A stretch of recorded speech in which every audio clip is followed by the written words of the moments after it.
Assalamualaikum warahmatullahi wabarakatuh. Shalom, Om Swastiastu, Namo Buddhaya, salam kebajikan. Selamat malam, Pak Arjo. Di sini saya akan memperkenalkan diri terlebih dahulu. Perkenalkan, nama saya Derajat. Di sini saya akan menjadi moderator yang akan memoderatori jalannya kelompok presentasi dari kelompok satu yang akan membawakan materi tentang konsep umum tentang kesehatan dan konsep dasar sosiologi. Mungkin bisa di next ya. Di sini kami beranggotakan yang pertama ada Adistin Daniela Maeswari, yang kedua ada saya sendiri Derajat Muhammad Putra Bangsa, yang ketiga ada Mirip Seza Hamsa Dharma, dan yang keempat ada Fionika Kurnia Rini. Next. Mungkin dari Vio bisa langsung dipresentasi.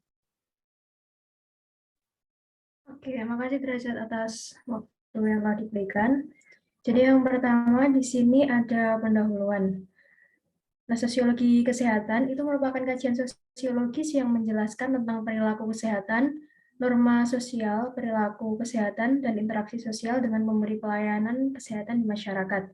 Nah, sosiologi kesehatan ini muncul awalnya karena bidang kedokteran memerlukan pemahaman tentang faktor-faktor sosial yang berhubungan dengan pola penyebaran penyakit atau epidemiologi dalam kelompok-kelompok masyarakat tertentu sehingga muncul disiplin keilmuan yang dinamakan sosiologi kedokteran.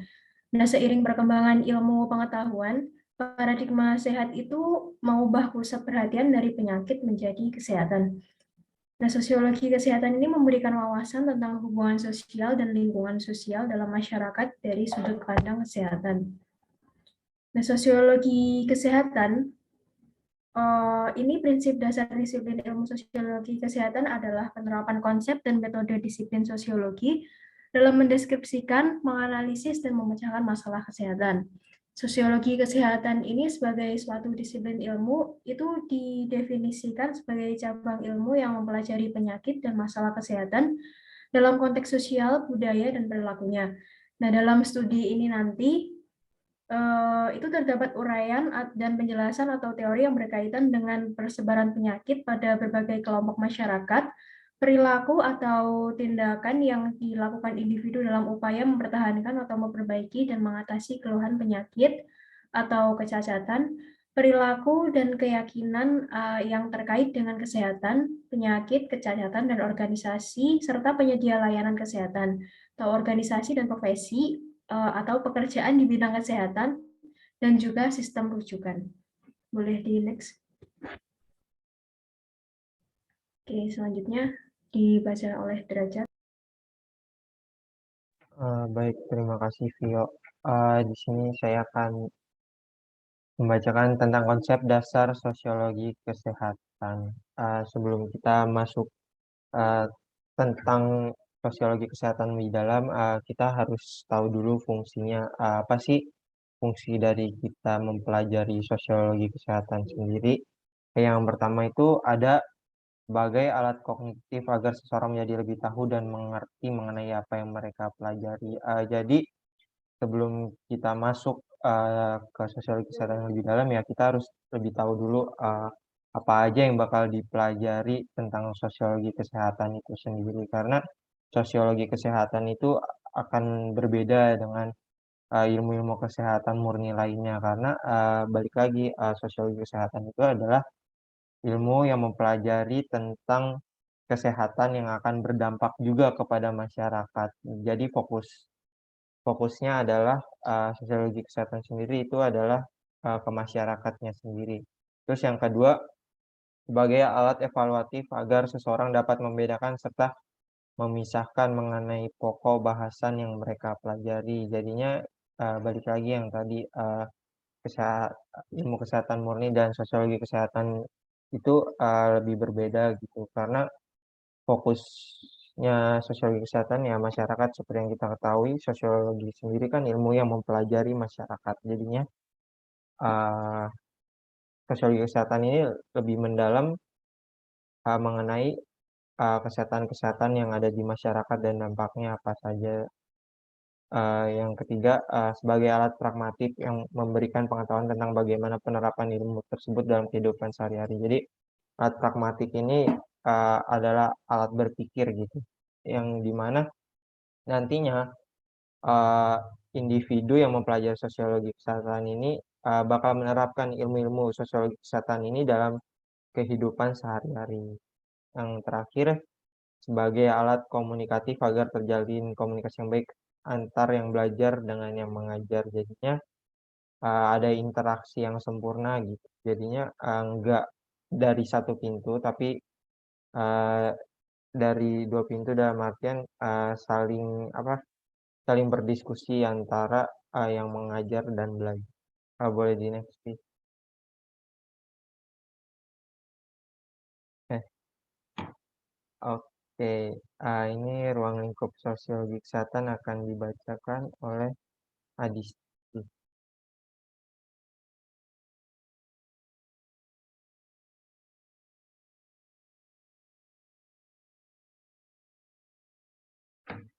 Maaf, ada kesalahan ternyata masih saya.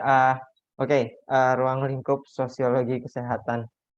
Dalam sejarahnya, perkembangan sosiologi medis melalui 6 tahap menurut Sunarto pada tahun 2014. Yang pertama itu pada tahun 1920-an dan 1930-an tumbuh kajian mengenai medika sosial. Yang kedua, pada tahun 1940-an dan 1950-an berkembangnya kajian-kajian mengenai permasalahan epidemiologi sosial. Yang ketiga, adanya pembagian tempat bagi para sosiolog di berbagai lembaga atau institusi pendidikan medis dan keperawatan. Yang keempat, beberapa lembaga donor swasta sudah mulai memfasilitasi penelitian dan pelatihan dalam bentuk dana. Yang kelima, tahun 1959 terbentuknya seksi sosiologi medis dalam Ikatan Sosiologi Amerika atau American Sociological Association. Yang terakhir, mulai adanya penerbitan jurnal dan buletin sosiologi medis. Jadi dalam sejarahnya perkembangan sosiologi medis nggak langsung jadi gitu, dalam artian sosiologi medis ini melalui beberapa tahap, yang dimana tahap-tahapnya tuh mereka dari beberapa individu yang memang memiliki ketertarikan tentang kesehatan, yang dimana mereka juga sebelumnya nggak didanai dulu oleh lembaga atau institusi pendidikan medis. Mereka mengkaji terlebih dahulu apa aja permasalahan yang ada di masyarakat tentang kesehatan. Lalu beberapa lembaga atau institusi pendidikan medis ini tertarik gitu dengan pembawaan kajian-kajian yang dibawakan oleh beberapa individu, hingga lahirlah para sosiolog yang emang mereka fokus bidangnya adalah kesehatan. Jadinya ya mereka sampai membentuk sebuah organisasi atau komunitas yang bernama Ikatan Sosiologi Amerika, dan sampai sekarang sosiologi kesehatan terus berkembang gitu di masyarakat. Boleh di next.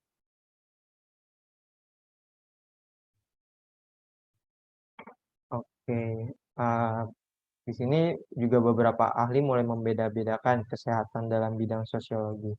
Menurut Strauss, Strauss ini membedakan bidang-bidang di dalam sosiologi medis dan kesehatan. Uh, si Strauss ini membedakan apa aja uh, sosiologi medis sendiri, bidang-bidangnya, terus juga sama kesehatan mungkin. Terus juga kedua, Wilson membedakan antara sosiologi mengenai kesehatan dan sosiologi dalam kesehatan gitu. Jadinya Wilson juga membedakan mengenai kesehatan dan dalam kesehatan. Jadi mengenai kesehatan ini terjadi di masyarakat gitu. Ibaratnya mengenai kesehatan ini eksternal dan dalam kesehatan itu internal. Terus juga yang terakhir, Friedel pada tahun 1982 merinci 7 dimensi yang membedakan sosiologi kesehatan dengan sosiologi medis, yaitu boleh di next. Ini perbedaannya, ilmu yang dipakai dalam sosiologi kesehatan itu ilmu-ilmu sosial dan humaniora, Kalau di sosiologi medis itu ilmu-ilmu biologi, psikologi, dan ilmu-ilmu sosial. Yang kedua, satuan analisis. Kalau di sosiologi kesehatan itu masyarakat dan struktur sosial. Kalau di sosiologi medis itu individu, kelompok, dan organisasi sebagai satuan analisis.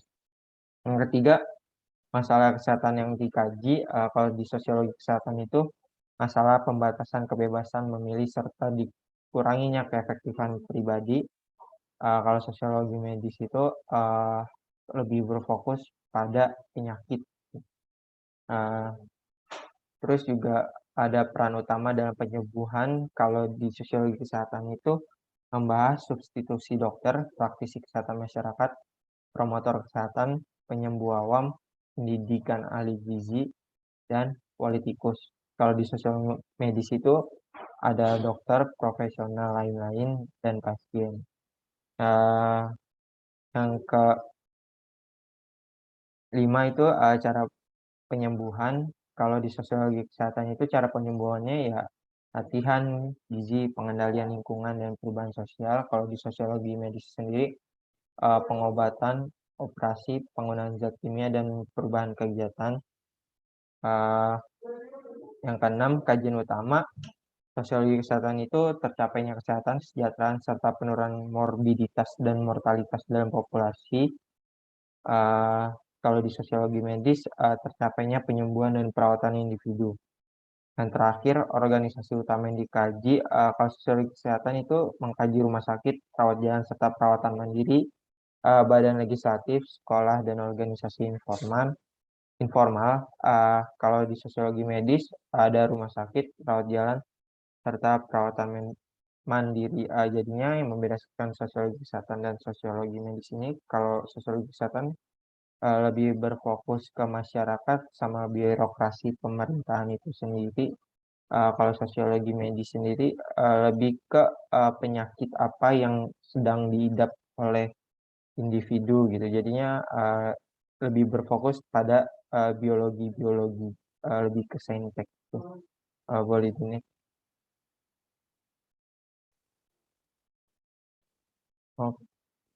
Oke, di sini akan dilanjutkan oleh rekan saya di Oke, untuk faktor penunjang kesehatan, kelompok kami telah merangkum menjadi 3 faktor, yaitu yang pertama, sumber daya manusia atau tenaga kesehatan. Menurut Undang-Undang RI Nomor 36 Tahun 2004 tentang tenaga kesehatan, tenaga kesehatan adalah setiap orang yang mengabdikan diri dalam bidang kesehatan serta memiliki pengetahuan dan atau keterampilan melalui pendidikan di bidang kesehatan yang untuk jenis tertentu memerlukan kewenangan untuk melakukan upaya kesehatan. Penelitian Dewi Aurora tahun 2019 mencatat bahwa di Meksiko dan Ghana, kematian wanita akibat kanker terjadi karena proses menunggu diagnosa yang lama. Jadi dapat dikatakan bahwa semakin banyak tenaga yang dimiliki oleh sektor kesehatan, akan semakin baik serta cepat pula penanganan atau tindakan yang akan diambil. Tingkat responsif dari tenaga kesehatan akan meningkatkan kepercayaan masyarakat. Kemudian yang kedua, akses kesehatan. Akses ini berbicara soal kemampuan seseorang mendapatkan perawatan kesehatan. Kesulitan akses terhadap kesehatan sangat dirasakan oleh penduduk terpencil dan miskin di pelosok daerah. Menurut Albert Messi tahun 2019, penduduk kategori lansia juga sulit untuk mendapat akses kesehatan karena jarak antara rumah dan fasilitas kesehatan yang jauh dan ditambah pula jika tidak ada yang mengantarkan mereka. Yang terakhir ada fasilitas kesehatan.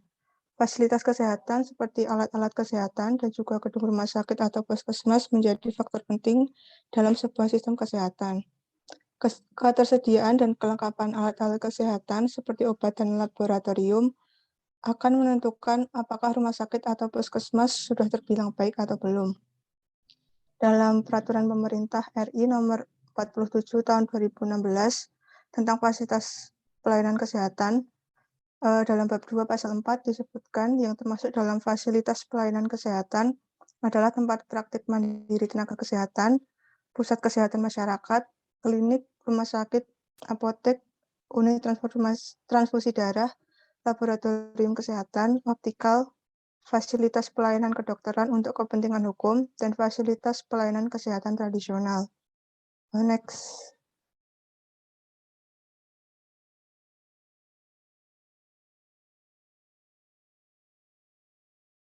Untuk negara-negara yang memiliki taraf kesehatan tinggi dan rendah, Global Health Security Index bulan Desember 2021, ada beberapa negara G20 yang menduduki indeks kesehatan tertinggi, yaitu ada Amerika Serikat, Australia, Kanada, Inggris, dan Jerman. Untuk Indonesia sendiri mendapat skor sebesar 50,4 yang membuat Indonesia ada di peringkat 45 skala global. Dan data di tahun 2019 menunjukkan bahwa Indonesia ada di posisi keempat dalam indeks ketahanan kesehatan global Asia Tenggara setelah Thailand, Malaysia, dan Singapura dengan skor 56,6.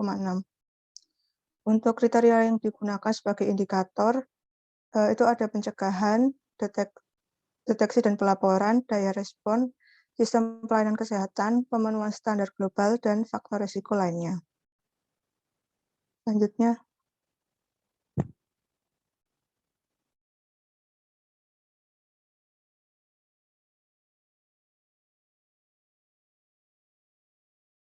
Baik, selanjutnya untuk permasalahan kesehatan.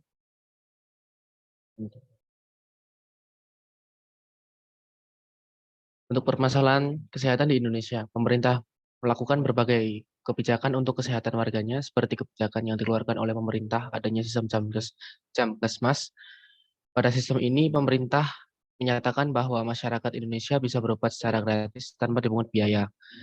Pemerintah merubah Jamkesmas menjadi BPJS. BPJS adalah Badan Penyelenggara Jaminan Sosial. Maksudnya, pemerintah memberi layanan yang gratis pada pemerintah dan pemerintah berjanji pelayanan lebih baik dari Jamkesmas. Dengan demikian, semua warga Indonesia bisa berobat dan memperbaiki kesehatannya. Dan selanjutnya contoh-contoh permasalahan kesehatan yang ada di Indonesia. Yang pertama, obesitas, penyakit jantung koroner, stroke, penyakit kandung empedu, osteoartritis, sleep apnea, gangguan 17 pernapasan, penyakit payudara, prostat, kanker usus besar, dislipidemia, dan endometrium. Yang kedua, tembakau yang saat ini lebih banyak dikonsumsi melalui rokok adalah penyebab terbesar kematian dini. Tidaknya ini sesuai dengan catatan kesehatan di Amerika Serikat. Mereka menyebutnya dengan tobacco dependence disease atau penyakit ketergantungan tembakau. Yang ketiga, penyalahgunaan obat. Penyalahgunaan obat yang dimaksud di sini adalah penyalahgunaan obat terlarang dan alkohol. Yang terakhir, HIV atau AIDS. Selain itu, pemerintah Indonesia juga pernah menghadapi kasus kesehatan lainnya seperti demam berdarah. Demam berdarah masuk Indonesia pada pertama kali di Indonesia dilaporkan terjadi di Jakarta pada tahun 1969. Tetapi awal kemunculan penyakit DB ini dikenal sejak tahun 1779. Sekian dari saya, mungkin bisa dikembalikan pada Derajat. Baik, terima kasih Mas Mirza. Karena tadi merupakan materi terakhir yang kami bawakan, di sini saya selaku moderator izin pamit dan terima kasih kepada Pak Arjo selaku dosen pengampu sosiologi kesehatan. Assalamualaikum warahmatullahi wabarakatuh.